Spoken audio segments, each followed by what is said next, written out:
तर काय आजचा विषय लयच आहे. आज आम्ही चाललो डोंगराला फार्म हाऊसला आणि यो बघा फार्म हाऊसचा स्विमिंग पूल जामच मोठा आणि भारी होता. सागर राहू लागलेला बाहेर पोचा मारायला. चला काहीतरी चांगला काम करतं. कुठं बाहेर फिरायला गेलो आणि पाऊस येणार नाही असं तर होतच नाही. गाईज आमच्या फार्म हाऊस मध्ये आलता बदक आणि बघा कशा उड्या टाकतं. बाबा बाबा अख्खा पाणी बाहेर काढला. फार्म हाऊस मध्ये पावता पावता भेटल्या या चिंबोऱ्या आणि यांचं लय केला कालवण. बनवून होत नाही तर भाऊने लगे मारला ताव. बघा कसा चाकून घात. भाऊ साई लावलाय चॅलेंज, एक गोटा नक्की वाटेल कप्पाची. ये स्माईल फक्त जिंकल्यावर भेटतं.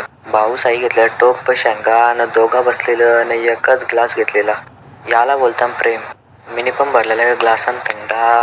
भाऊला झालती पाण्यात जायची घाई म्हणून कपडे बदलत होता.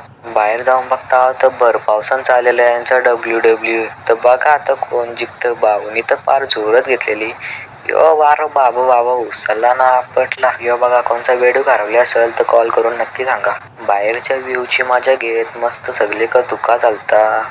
आतमध्ये जाऊन फ्रीज खोलला आणि बघता तर स्टॉक अवेलेबल आहे. हे तर सगळ्यांचं ड्रीम फ्रीज असेल. फार्मर्स मध्ये चाललेली मस्ती ना कुठला माझा डोपा न बघा गाईस कसा हाल झाले. तर गाईस भेटू पुढच्या ब्लॉग मध्ये.